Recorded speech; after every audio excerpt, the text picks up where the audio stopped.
slapping the meat in the middle of the ring, and the stories they tell in the process. This, of course, is episode 61. I'm GB, got Matt and Jake, and it's going to be a fun one here. Don't forget to follow us on Blue Sky and across all the different social media platforms at Rebooked Pod. You can also check us out at rebookedpod.com. But Matt, what do we have going on today? Well, for one thing, we're actually going to talk about the trios titles. We're talking about it in AEW. No way. I know. And we're talking about the Grand Salami. And no, I'm not talking about myself. I'm talking about Grand Slam Australia. We're going to predict who wins that. The Grand Salami. New nickname for Jake, the Grand Salami. I want to make that into a t-shirt. And of course, we have our next Rebook 24/7 Champion of the Week. We are finally doing something with these damn trios titles. It's been way too long, man. For those who don't know, the belts are currently held by the Death Riders. Of course, you wouldn't know this because they never come outside with the belt. They always seem to leave that one back in the Death Rider locker room.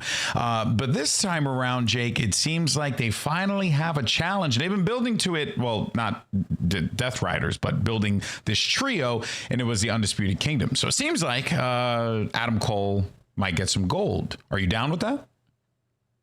I'm down with that. I love Adam Cole. I'm always happy to see him with a nice strap around his waist. But yeah, I think it's. I can go in a million different directions. By the way, it could go in a lot of different directions. Exactly right. I'm glad you caught yourself on that one. There, I regret saying it. But no, I think it's great. I'm all for just them doing any damn thing with these titles. Yeah. Honestly, like it's a refreshing change of pace to see them actually start to present these as something meaningful and that people want them. Yeah. And not that we're just gonna sit on them and never have them, never even. I'm starting to wonder if they got lost in the luggage. You ever think about that? Like maybe these belts, they're like, shit, I don't know, the airlines lost their luggage. Claudio took Spirit just make Airlines. It a storyline. Just tell them, we're holding them hostage until Delta can find them. Can you imagine? Claudio used Spirit Airlines, and out of nowhere, you got Claudio feuding with Spirit. And it's just cutting a promo on their. There's some baggage handler somewhere, like in O'Hare, who's just wearing one of the three of the baggage handlers are wearing the trios title. It could happen. I have a friend who is dedicated to Spirit Airlines. Why?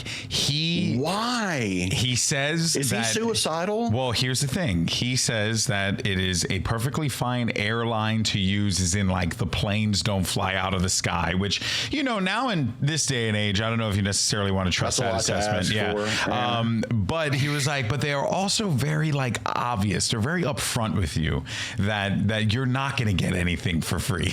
They are going to nickel and dime you. So I'm like, you know what though? I can appreciate capitalism when they're just obvious about it. Just tell me you're trying to fuck me over. But like Oprah said, when someone tells you who they are, trust them. and I know who Spirit Airlines is, and I believe them. You would think a majority of the country would have listened to that as well, but damn. Yeah. In any case, though, one thing that we are anticipating here, Matt, is a potential title change.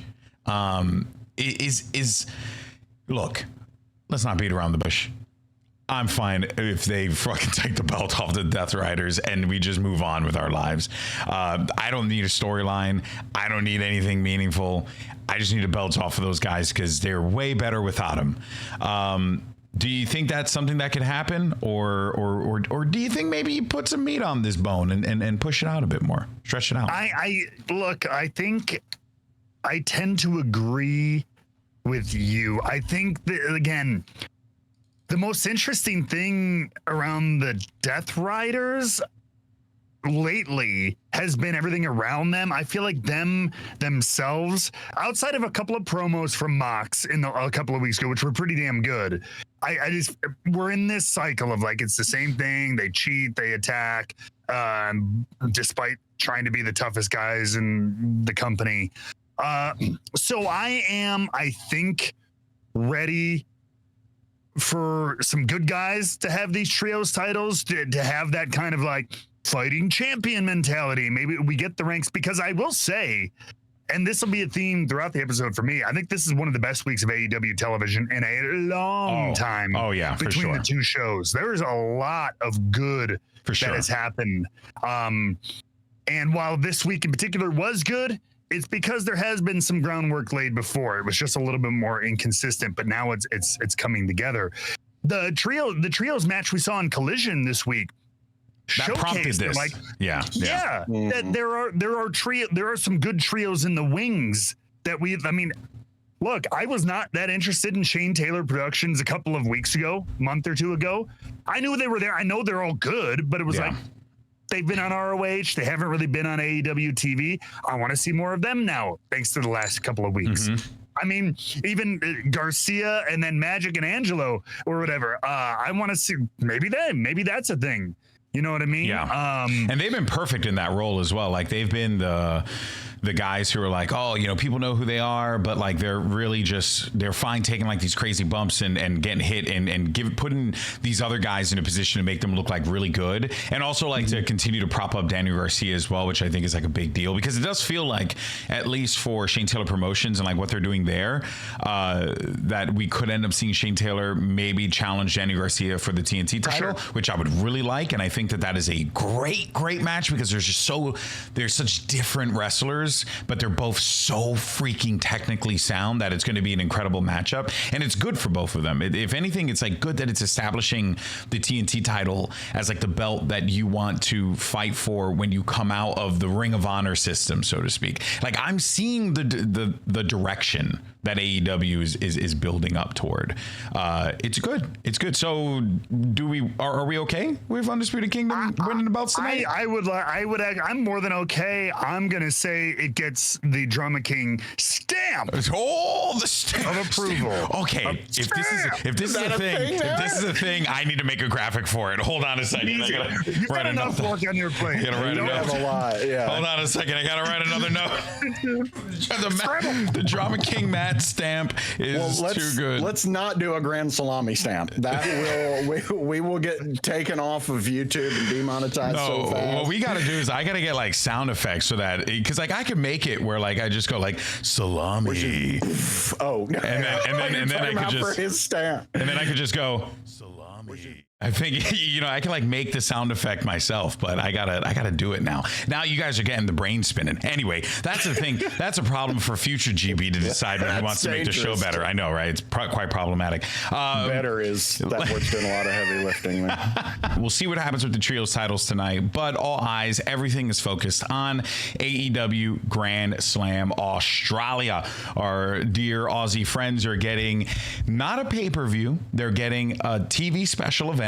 And I want to just come out of the gate and just say that I don't really understand people's issue with this when Saturday night's main event is a thing that also is a TV event that's being billed as a pay-per-view. So I don't really mind it that much. You're getting more free wrestling. Yeah, right? Like it's just, and honest, this show is crazy. It's really well put together. I think a lot of it obviously it didn't help when they originally shot for the huge outdoor stadium, and ultimately had to fall back to a smaller arena, and everybody looking for unfair opportunities to dunk and stuff like that. Yeah. So like people ran with that BS, but look, it's a stacked night of TV, and to your point, Grand Slam in the AEW calendar has always just been a large Dynamite special. Yeah. It's always been at Arthur Ashe, which is just a bigger arena, but it was still a TV. It's like one of those special Dynamites that we talk about that I sometimes get annoyed with because they happen every 3 weeks. But But this one, Grand Slam has always, but Grand Slam's been a thing for years now. So to me, Grand Slam is their Saturday night's main event. That's how I had interpreted it. Was like this was their special event that they do whenever it's like not a pay-per-view, but it's a big enough event that they want to make a big deal out of it, that they just slapped a Grand Slam label on it. So anyway, that being said, I'm excited for the show. More free pro wrestling is never a bad thing, and anyone anyone who says otherwise is a stupid idiot. So let's go ahead and talk about one of our first matches here. The Brisbane Brawl, which will be, I can't get a better graphic here, but it's going to be between the Death Riders and Cope and Jay White. This one is a precursor to our title matchup that will more than likely happen at AEW Revolution, but I think there's going to be some fantasy booking that I want to lay down real fast, if you guys don't mind, because I actually think that Jay White is going to pin Moxley, and it's going to turn that Revolution match into a triple threat. Ooh. What makes, as you say, show your work? Okay, so and then that's perfectly fine. Yes, that makes a lot of sense. All right, so over the last few weeks, right, Jay White's insertion into this storyline has been a little bizarre because it's like, I don't like the phrase Jay White's insertion, but continue. That's fair. Jay White's placement in this story has been a little, insertion made me sound too smart, to be fair. Let me dial it. Debatable. We're talking about salami on the brain. Yes, salami on the brain. Let's just keep this one going forward. So Jay White's placement in the story has been a little bizarre because coming out of the big fatal four-way matchup, Jay White, you thought that, okay, maybe it's going to cool down. Maybe he goes over to Okada or something like that because he didn't get the title. But no, he's still hovering around the title picture. And the thing is that, like, if you know Jay White's history, he is going to stab someone in the back. I mean, you don't call yourself the Switchblade and like not try and stab someone in the back. So I could easily see him try or go for the pin onto Mox, and then come out on that next Collision or come out on Dynamite that week and be like, hey, listen, I know you're saying that you deserve a title shot. You challenged him, but I'm the one that actually pinned him. So I should get the actual title shot because I pinned him. You did not. And then Mox might then say, because the other thing too, and the reason why I think it's important to highlight is that Mox has been fearful of one move every single time it's come up, and it's the Blade Runner. Every single time they've gone in position to put Mox into the Blade Runner, I think it maybe happened once, and he was knocked out. So they've done a really good job of making the Blade Runner seem like the thing that Moxley fears the most. And I do feel like all this is kind of like an inadvertent way to maybe put the belt onto Jay White. I don't know, but that's my theory. That's how I feel. But to that point though, Cope Jay White will win this matchup because I do not see a reason why why the Death Riders would win. I don't see a reason why. No, I don't see. Especially if they lose the Trios titles tonight. Well, but not only that, it's like there's nowhere to really go with it narratively because at that point, if the Death Riders win this, then why is Mox going to give Cope a shot at the title? He's just going to be like, no, I beat you. This is not. I'm done with you guys. Yeah. I'm not of any interest to me anymore. Yeah. So I think they have to win for there to be some kind of continued. And the easiest thing is that Cope pins Mox, right? I think that is the easiest thing that you could do, right? He's already laid out the challenge, so you're already there narratively. Mm-hmm. But it'd be more fun if you went this route, I think. The only argument. Yeah, go for it. The only other I could make, and I don't like it either. I'm on the same page with you guys. I do think Cope and every match, by the way, Adam Copeland is in. We should vote if he's going to win or not by saying Cope or Nope. But either way, in this way, we're saying Cope. We're saying Cope. An argument for Nope would be potentially just that if we are building to a title change at Revolution, you have this to dig the baby faces into a deeper hole. You put them in it. Everything is a match, as we say in wrestling, right? Every promo is a match. Every story is a match. You have your beginning. Your baby faces look great. They shine up on the heels and everything, but then they get cut off and they get dug down into a heat that they have to overcome and build up to a comeback from before we trade big bombs back and forth, and whoever gets the final one wins. So, I mean, this could be a point where the Death Riders really put for the next couple of weeks, even though I know we've said this is why I don't like it. We've seen them just cheat and beat guys beat them up a bunch. But if we're building to a title change, I don't agree, but I could see that decision. Death Riders win here. They're really putting the boots to the good guys. But then the triumphant comeback is at Revolution with a new champion, whether that's Cope one-on-one or this three-way scenario instituted by Booker GB. Yeah. You can also even have a fun route, as you were mentioning, with a Moxley win where he pins Cope. And then Jay White is like, you're the one saying that we got to step up. And yet when we had this opportunity to do it, you completely failed, you know, and it's like there's a lot of routes that they could take, which makes it way more enjoyable than I thought it was going to be. Death Riders don't understand diplomacy. Yeah. They only understand violence. So I don't think they're going to be able to talk their way into anything with the Death Riders. They're gonna have to win. Yeah, they're gonna have to win. I agree with that. Yeah, you know? It makes sense. All right, well, let's go ahead and move on to our next matchup. This one I'm honestly really excited for because the build's been pretty fun. If you've been following Collision, it's Okada and Buddy Matthews. Now, obviously, these are one of these matches where, like, you know, they're taking the Aussies and they're putting them up front and center because they want, you know, them to get that hometown love. And to be fair, though, you couldn't have asked for a better time for something like this to pop up for Buddy Matthews. Malachi Black is no longer with AEW. The House of Black is done. Now they are the Hounds of Hell. They have swapped over, and arguably, I would say, way cooler, but that's a personal thing. I like the Hound. I like the barking, you know, like when Braun Breaker does it, I'm in it. You know what I mean? DMX. You get me an account. You know, I'm doing it. Arsenio Hall started that. Exactly. Arsenio. I love all that. Like if you're barking in front of me, I'm in. Anyway, it's this very simple thing. I'm tribal like that. This matchup, though, kind of came about because Buddy Matthews kept going up to Okada, calling him a bitch. Because he kept avoiding defending his Continental Championship. And now, you know, Okada's like, I'm not a bitch. I'm gonna stand up and I'm gonna you know, like fight you and take you out. So I'm not expecting much in the way of like narratives, you know, masterpieces here. I think it's just gonna be a great match, but I don't see Okada losing. Are we? Nope, I don't either. Yeah, right? I don't either. Especially after Hounds of Hell, they just lost that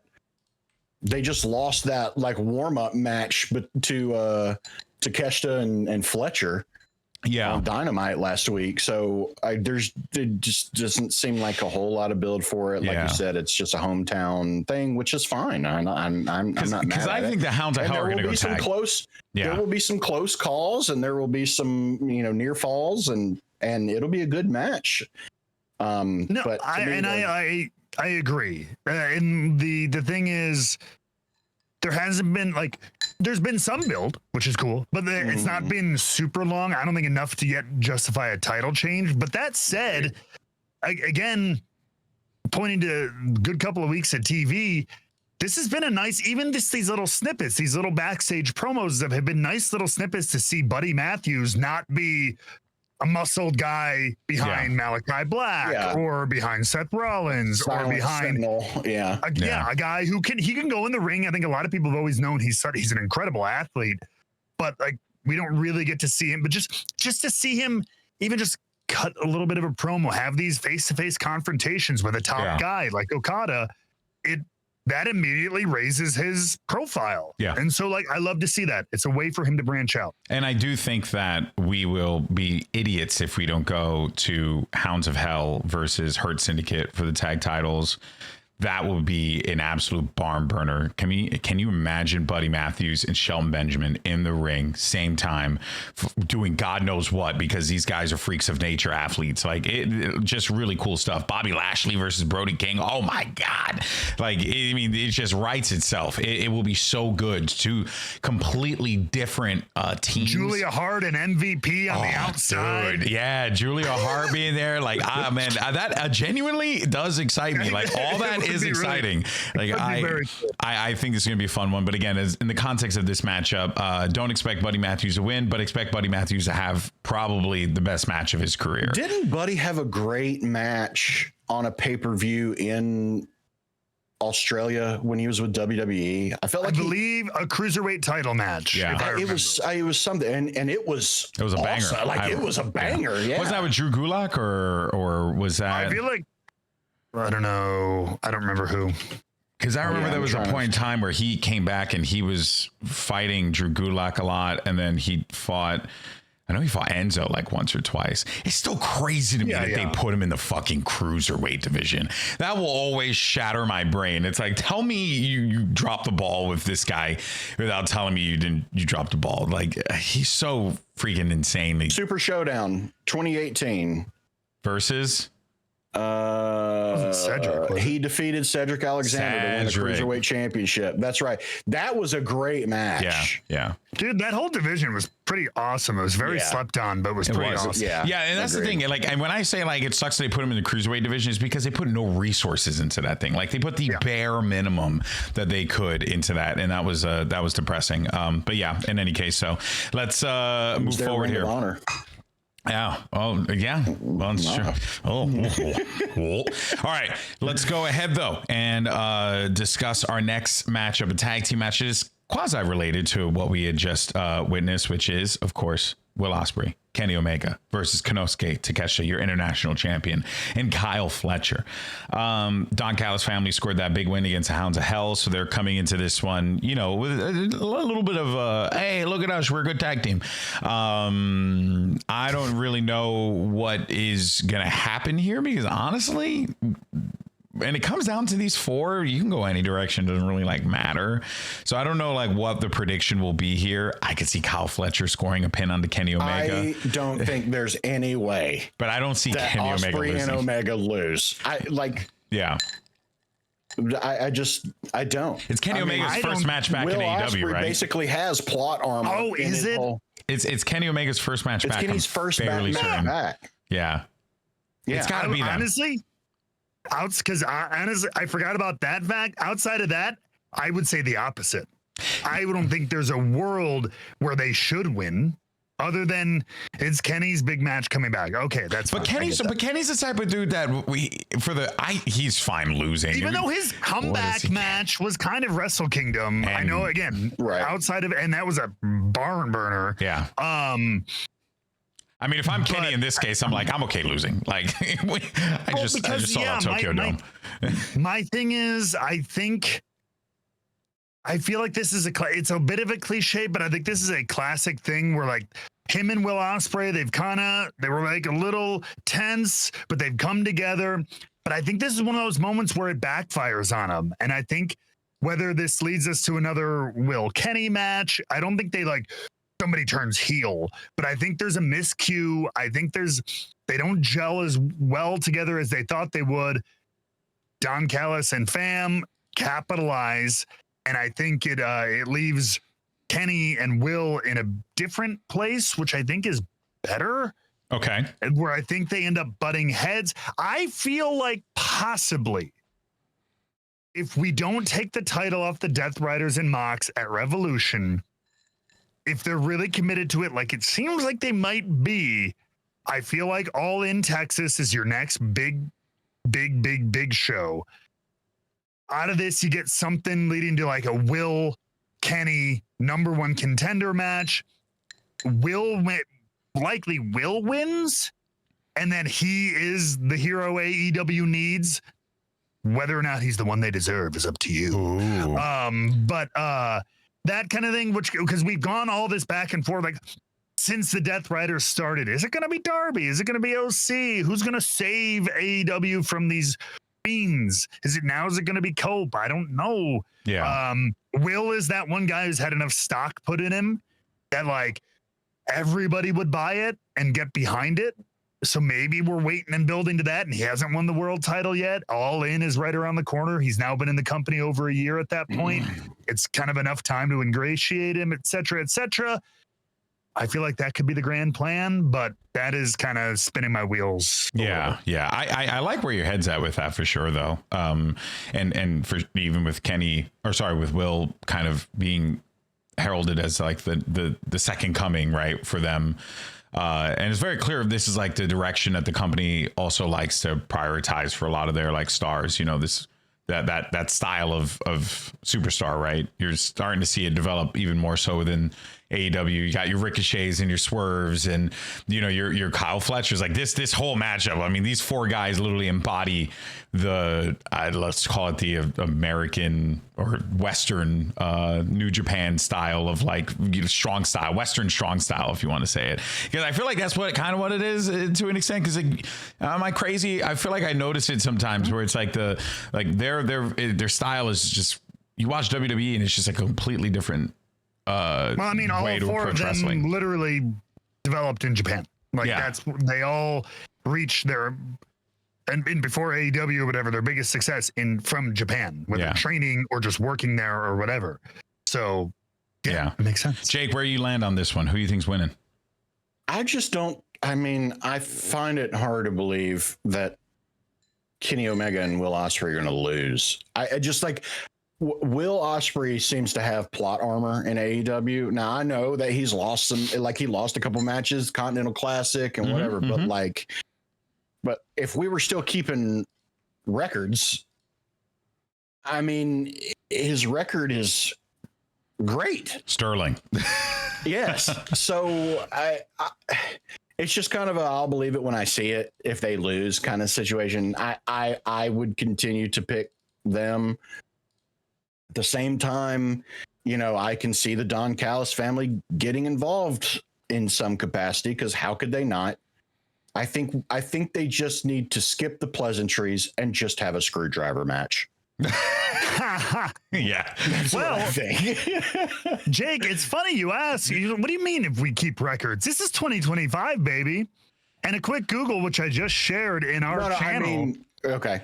I'm saying has all the records. It literally, the first result, Will Ospreay's AEW record, 51 total appearances, 29 singles matches, 2 losses, 4 losses, 29. Wow. Look at this. It's all there. Wow, we have records. We got numbers. This is a thing? I meant if AEW was still doing that and bringing that up and showing that. Yes, no, of course. I was curious if this existed. What are the 2 losses here? Kyle, he lost to Ricochet in the Continental Classic, and he lost to Okada. Actually, it says here, Kyle Fletcher, Will Ospreay defeated FTR, Grizzly and Vex. No, so that's tag losses. 29 singles. He had 7 losses and 1 draw. So the 7 losses in singles match: Okada in December, Ricochet in December, Darby Allin in December, Kyle Fletcher in November. That's crazy. Yeah. That's crazy. Somebody's putting in work here. Shout out to AEWresults.com. This is awesome. You love stats. Yeah, this is amazing. Okay, well, for our audio listeners, check out AEWresults.com. That is really freaking cool. And it shows you all the different reigns. 262 days for the TBS reign. Okada's been Continental Champion 329 days. That short of a time? It feels like it's been ages. Like 500. I know, it really does. All right, well, let's go ahead and move forward to our next set of matches here, because we got a few more to talk about, some quick ones as well, and ones that I think are pleasantly surprising, like this one right here. Harley Cameron versus Mercedes Mone. Again, this is another one for the Aussie sickos out there to cheer on one of their own, and it's going to be a dope moment without a doubt. I do not expect Harley Cameron to win this. She should not win this, obviously, because it's too soon, and even narratively I wouldn't want her to win it. Like, it doesn't make any sense. This is her first championship that she's ever challenging for, so that's that. She just got her first win. She just got her first win a week or 2 ago. Yeah. That said, though, I am really excited for this one. I'm hopeful that Harley Cameron's going to be like just out of 10, and Mercedes is always amazing, so they're going to be like working really well together. But yeah, this matchup's pretty cut and dry, right? We can move past this one pretty fast. Yes, one I will, with one thing though, something I would love to see, and I bet I don't think people would probably agree with me, but from a character narrative standpoint, to our point, Harley is number one, gaining a lot of traction attention wise. She's so entertaining. She's getting a lot of eyeballs on her. Just got her first win. So she's she's seen and she's presented as this, like, they're highlighting that. So she's like a developing talent on their roster, both in real life and like as an on-screen character. Like, she's just starting to get the train going.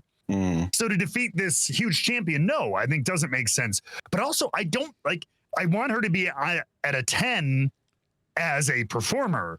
But I don't want to see them go and do 20 minutes of back and forth false finishes, like some crazy huge time. I kind of want to see her get her ass whooped. Yeah. Okay. Respectfully. Okay. By which I mean, look, she's in there in this huge moment, but it's like that underdog story. This is where the underdog Harley Cameron can really kick into full gear. But she's getting dominated by one of the best women's wrestlers on the planet. But she's staying in there at moments when maybe she shouldn't. Yeah.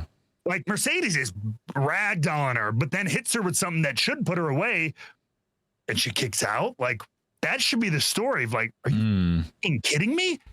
Interesting. This trick is still kicking out after, and then, you know, she's whether it's getting little roll-ups, false finishes, but it shouldn't be like back and forth big moves like WrestleMania style matchup. This should be like the story should be Mercedes thinks this is done in 30 seconds. Yeah. And it's not.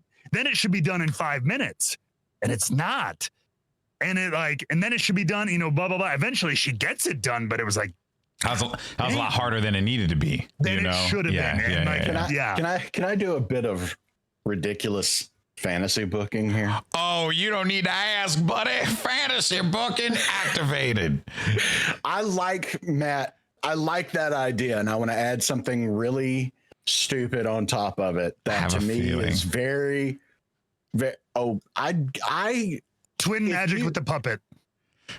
Listen, I think Mercedes should win by disqualification because of outside interference from the puppet.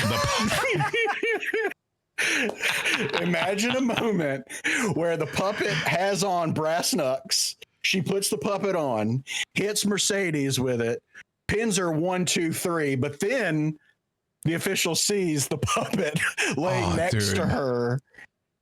And he's like, wait. I really hope they do something with the puppet. And then he tosses the puppet. I want the puppet to be ejected from ringside and then continue the match where Mercedes gets the upper hand and then she wins. I would love that. Yeah. That would be so funny. That would be hilarious. The only other thing that I had genuinely thought of, and, you know, would not be a terrible thing, is if you actually did a surprise roll-up finish for the championship. I thought about that too. And because you haven't done it in a while, it seems a little crazy, and she shouldn't hold on to the belt very long.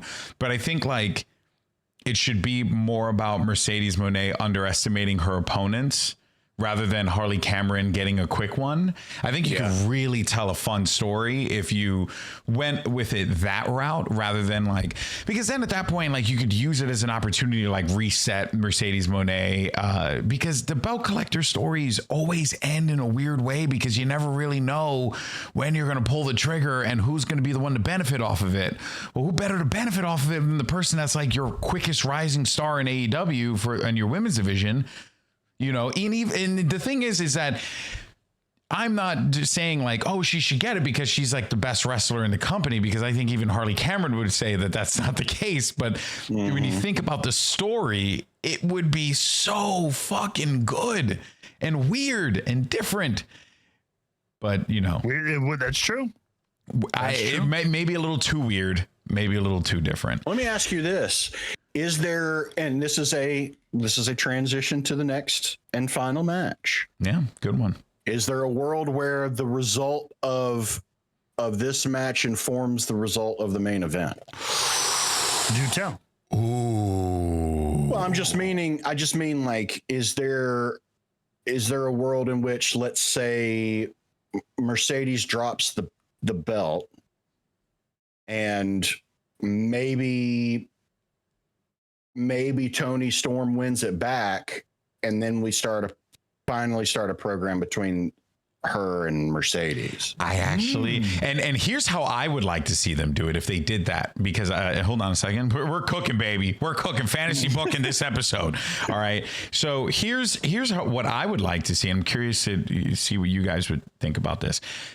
Mercedes drops the belt, right, to a sudden Harley Cameron roll up win. It should not be in some dramatic big move fashion. It should be like sneak up. Oh my God, how did this happen? Out of nowhere, yeah. Then her and Harley Cameron have another match, and Harley Cameron does it again, and she somehow manages to fucking win and beat Mercedes Mone 2 times. And now Mercedes Mone is kind of like, what the hell is going on? This doesn't make any sense. I'm the greatest wrestler in the world. I got to go after something else. So she chooses the Women's World Championship, and that's how she gets in there. She's like, well, if I can't have this thing, then I'm going to go after this thing instead, because I have been champion for 200 and some odd days, so I should be be able to get this. And then that's how you get her into the story with Toni Storm, because I think that would be really fun, because it makes Harley Cameron look like, holy crap, she didn't just do it once, she did it twice. And she is a champion. She pulled it off, and then she can lose to someone down the line. Honestly, I would like to see a world where an Athena comes up from Ring of Honor and wins the TBS championship, because I don't get much more legit than her, right? So you can go in a million different directions of Harley Cameron's not legitimate. So that's your story. Right. And then on the other side, you got Mercedes Mone is crumbling because the whole belt collector thing's falling apart. So she's going to chase after another belt. But little by little, she's losing all of her belts. And then she goes for one last desperate gasp, grab the world title from Toni Storm. And I could see a moment, backstage where if Mariah retains, she walks by Mercedes and is like, where's what happened to your where's your belt? Yeah. Because they told me you were the best wrestler in the industry, and here I am with the championship. Yeah, exactly. Here's mine. And it's Toni Storm, and she's because sorry, sweetheart, you haven't been cast in my sequel. Also, remember, walk away Toni Storm and Mariah May both defeated Harley Cameron. Mm-hmm. So if Mercedes Mone does not defeat Harley Cameron, oh, that is a freaking black eye. That is a blemish, right? Because it's and then again, you continue your Harley Cameron's not legit story, when then she actually is legit and is winning her matches. But again, pie in the sky, a little bit of a batshit crazy thing. And I think it doesn't necessarily work, Matt, because but hey, wrestling's batshit. That's true. Mm-hmm. The only reason why I was going to say, Matt, that I don't know if it'll work is because of the fact that, to what you were talking about before, Harley Cameron, as good and as talented, as incredible she is, still needs so much more in the ring to really carry that belt. Because I think what helped Jade Cargill, for example, was she had the physique, she had the presentation, she had everything down, even if the in-ring wasn't that great, but it was still kind of believable. Whereas in this instance, it's you got to go a completely different route, right? If you want to take this. Well, I don't know, do you think that story is crazy? Do you think that theory is crazy? No, I mean, you could do something similar. It would be in a different direction, where it's just you put Jade Cargill, her strengths were her strength and athleticism. So you put her with people who could highlight that and make that look good. Harley Cameron, her strength is her character, her entertainment, her promo. So there is a world.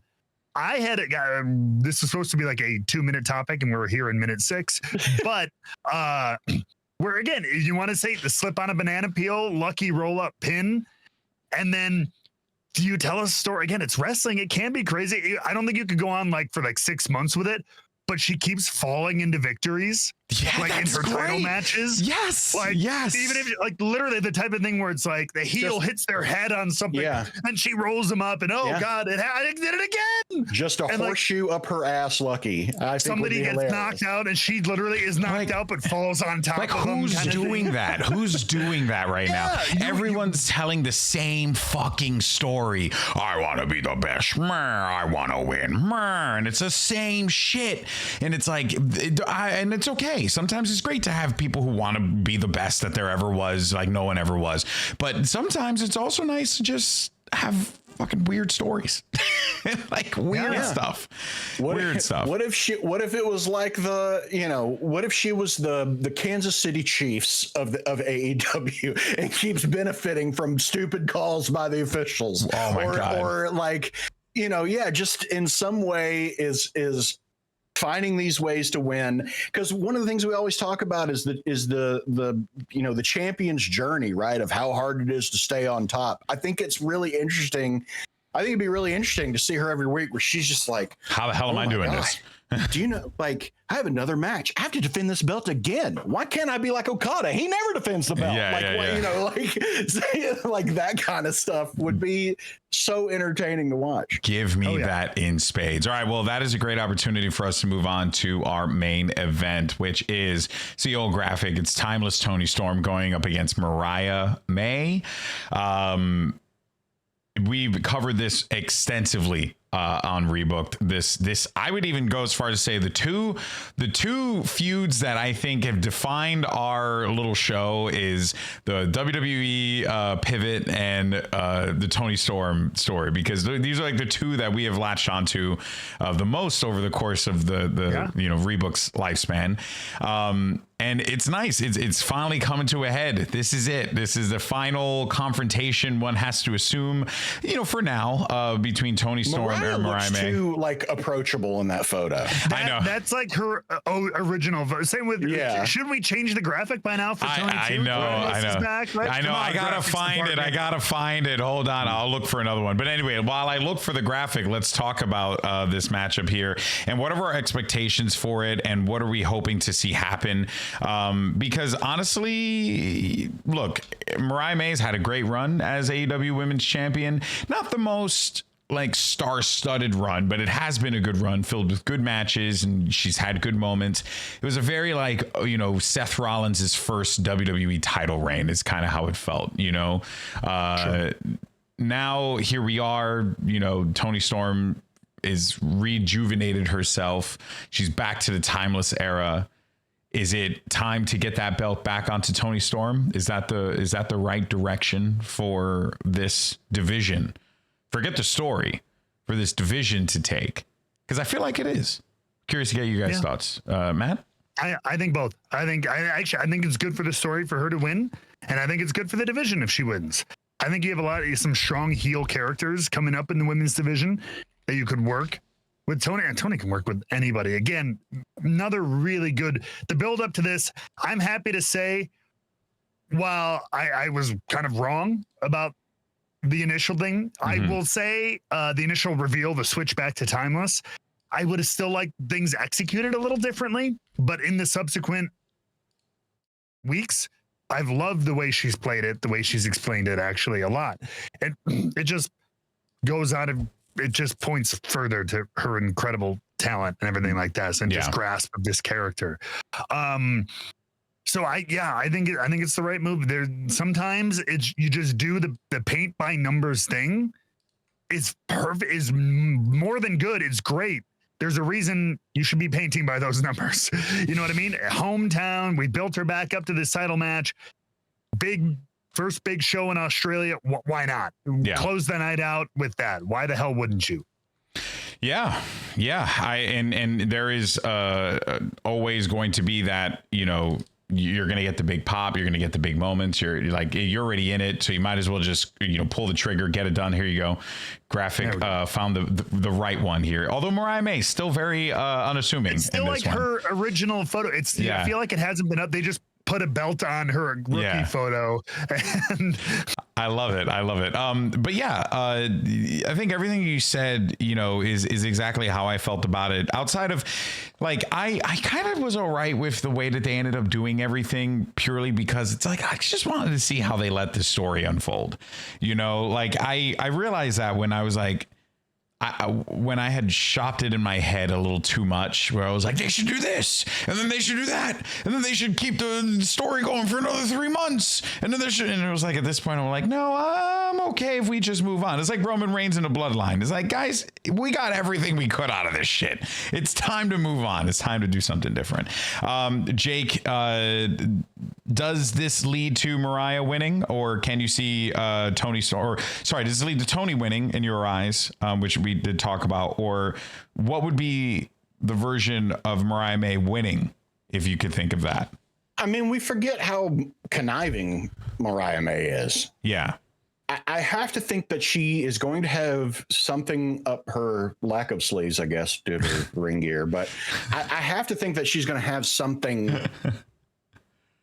ready to go. I could see a run-in of some kind. I don't know who with. Maybe Mariah promises a title match to someone who helps her keep the title. Yeah. Maybe, hell, maybe Luther turns on. I was just thinking, Toni Storm. What a heartbreak. Something like that. I can see her retaining. I'm a little less convinced that I think this is more 50-50 than we think. I really could see this. Okay. I like where your head's at.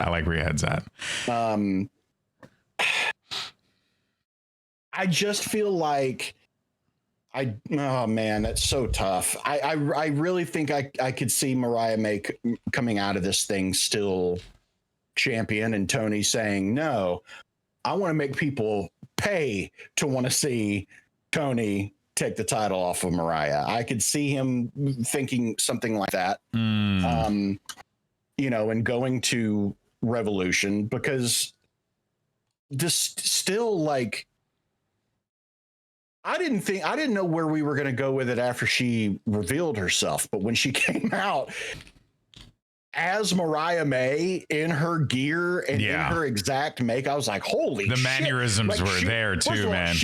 It was spooky how good she was and looked just like her. I mean, it was fantastic. So I don't know. I think there's still some meat on the bone with this. This is a intense rivalry. There's hatred. I think you could go a little bit longer with this and stretch it to the next pay-per-view to where you have to and make it some kind of, I don't know, like just you could add some kind of gimmick match, something. I mean, you would need the third one, you would need the third one. I don't know. So even if Toni wins, I still don't think the story is over. I mean, Mariah's going to want, her shot at it again. Yeah. So I don't know. But I'll tell you, I don't think I would be mad either way. Yeah. Yeah. I really also feel like there's just an opportunity to give Mariah May a little time off camera for a bit, because she's been so present for so long now, since winning the title. That maybe, what could kind of similar what happened with Toni, where like she was so present, she won, and then she like stepped away for a little while because she was doing like a Japanese tour, or in the case of Mariah, maybe she just takes some time or does a tour of her own, right? Like there's so many ways you could go here to all of our points. And I think if there's one thing that I am excited about, though, it's that I think that there's more connecting tissue now that you guys have mentioned the thing about the TBS championship than like what I even had perceived. I even think that there might be, if they're smart about it, more connecting tissue with like the Vendetta, with Deonna Purrazzo and with Taya Valkyrie. Like, get smart with that team, because that is a good team. And I want to see that team like continue to build out a bit more. Great folly for a Harley Cameron, who's a TBS champion, that is trying to maintain and hold on to her belt, right? While you take Mercedes Mone, who's one of your most popular stars, and insert her into the main event picture. Like, I feel like there's just so much that they can lean on here coming out of it. This is going to be a good show. I think so. I think this is going to be a really good show. I think it's going to be a really, really good show. And I'm excited for it. So, yeah, so there you have it. That's the card. That's the breakdown. And just to kind of do a quick recap so that we can, talk about the matches and settle on everything real fast here. So for Buddy Matthews, Okada, the consensus is Okada's going to walk away as a win, but Buddy Matthews is going to put on a great match, right? What was the consensus for this one, guys? I think we were kind of split. Yeah, I think Don Callis family wins. I think you guys thought that the good boys win. Okay, yeah. So Matt says the bad guys. We say the good guys. We'll see who's right. I'm not going to bet against the the Pat Mahomes of AEW and Will Ospreay. I don't know. After last Sunday, I don't know if you want to bet against him or not.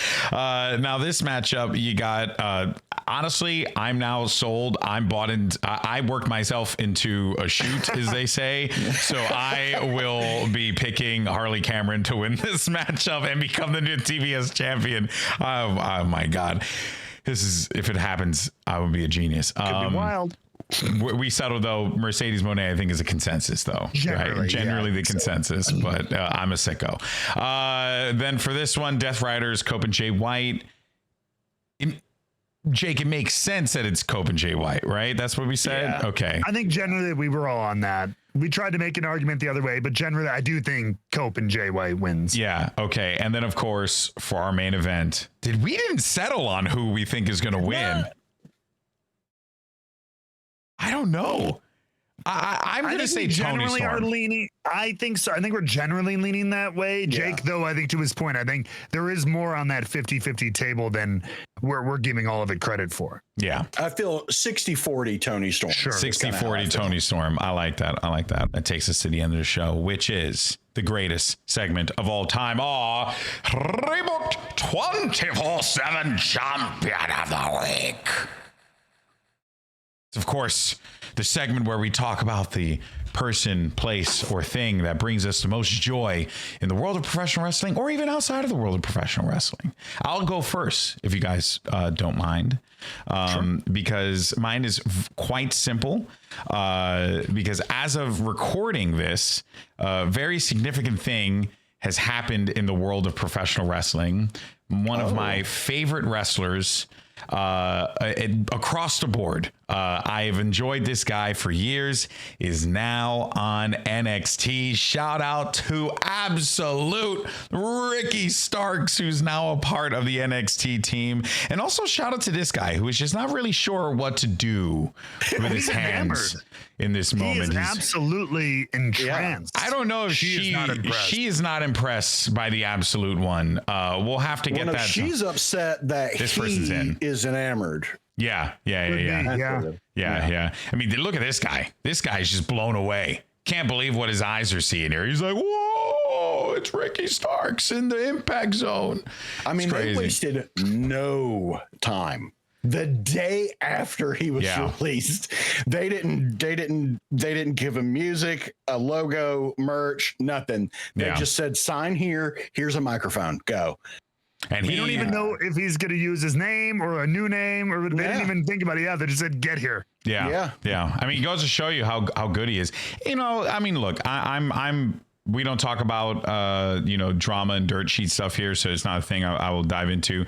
But I will say it is a little perplexing that you got a guy of his talent kind of just like sitting on the sidelines for that long. But it doesn't matter because he's gone now and he's here. And kind of like Ethan Page, I think we're going to see him have a little bit of a revitalization. And I'm excited for that. So I'm happy for Ricky Starks. Big fan of his. Have been for a very long time. So I'm looking forward to seeing what he does in NXT. All right, who wants to go next? Jake, you got one? Yeah, I got one. I had a lot that I was trying to choose between. I thought about Jalen Hurts. The MVP of the Super Bowl. Played at Alabama. Roll Tide, Jalen. Roll Tide. But ultimately, I also thought about Kendrick, because that halftime show was incredible. That was so good. It was so good. And can we talk about how he basically did like a Joe Hendry, like, say Drake? He did it. It was very Hendry-esque. They even did like go for it. The triangle, X, square, circle, PlayStation reference. Apparently the lights at the beginning were also a GTA 3 cheat code. When the order they highlighted them in. I had no idea. I don't know. Awesome. That's pretty cool. That's pretty cool. Yeah, they even did like the Okada zoom out as well. Yeah. They did one of those, like, so good. But ultimately, I think who I'm going to have to go with was something happened on Friday Night SmackDown, where LA Knight looked straight down the barrel of the camera and told all the men out there, all the boys out there, crying doesn't make you less of a man. Yeah. And I respect the hell out of him doing that. Yeah. And that moment, to me, that's my 24/7 champion of the week, is Hell that yeah. moment of, you know, breaking down that fourth wall, and, you know, really delivering a message that people need to hear, and men in particular need to hear. Couldn't agree more, man. Couldn't agree more. And I thought that was a great moment. I thought it was a beautiful moment. I thought the promo itself was great too. I love him. I love even him referencing the dirt sheets by saying, "Oh, I forgot to get my stuff in." Yeah. and doing stuff like that. But that moment of him delivering a message about mental health and what true masculinity is, we need more of that. Yeah, I agree. We need more of that. I agree. That's awesome. Matt, last one. Make it good. Else you fail. Well, frick. Yeah. Well, now that we've had the really nice positive message of the day, that's what I was trying to suss out. Anyway, fine. Mine's stupid. Anyway, mine goes out to somebody who, while not yet famous, I am very sure one day will be. They will be the talk of the town. They will headline WrestleMania. Their names will be on t-shirts, billboards, plates of championship belts, etc. the world over. Move over, Dwayne "The Rock" Johnson, the final boss, John Cena. Get out of here, because I'm telling you, in a few years' time, the world will know Hayes Jameson. Just one of the 20 or so nicknames or names that WWE copyrighted this week for God knows what purpose. Hayes Jameson, I believe in you. Yeah. The bastard son of J. Jonah Jameson and bottom shelf Irish whiskey enthusiast. I believe in your potential. Here are the names. Trill London and Trill Osiris Griffin. You got Aria Bennett, Braxton Cole, Chantel. This one up quick. Chantel Monroe, Draco Knox, Jax Presley, Harley Riggins. Harley Riggins. Osiris. Harley Riggins sounds like a character from Friday Night Lights. Osiris. Bro, I guarantee you I had a friend in elementary school named Osiris Griffin. I would not be shocked. Trill London. Golly. Oh, yeah. My word. Well, Rookie Starks, you got one of those names to pick from. I look forward to seeing Draco Knox make his way out to Full Sail University and winning the NXT channel. Oh, make some noise for your NXT World Champion, Braxton Cole. Oh, God, it's terrible. Hey, man, Dolph Ziggler won a world title. That's true. That's true. And multiple other titles. Yeah. But you know what? Although he's still not calling it. He ain't calling himself Dolph Ziggler anymore. Yeah. Dean Ambrose. Even though Dean Ambrose was like I didn't mind it. I like John Moxley a little bit more than that. I cannot look at him now and think of Dean Ambrose. That is not. It's just weird. And we'll end the episode on this note. And I want to see if you guys actually agree with this. When I see Bryan Danielson, I know him as Bryan Danielson, but I've been watching him on TV for so long that my brain immediately says Daniel Bryan. So I'm like instantly there. Me too. But for some reason, when it comes to Jon Moxley, that's Jon Moxley. That is not Dean Ambrose. That is Jon Moxley. And even if he leaves AEW, that will be Jon Moxley. Why is that? Wonder why that is. Why do we associate names in different ways? Huh? It's a question of the day for everyone in the chat. Shakespeare asked. What's in a name? That is what we're going to leave you with here today, everyone. We thank you all so much. Now, if he, like Cope, became Mox, I could get on board with just Mox. That's true. That's true. Everyone calls him anyway. Right, exactly. Or he can call himself like Draco Knox, just Knox. You know, Draco and then just Mox. Draco Mox. It's like the bastard cousin of Draco Malfoy.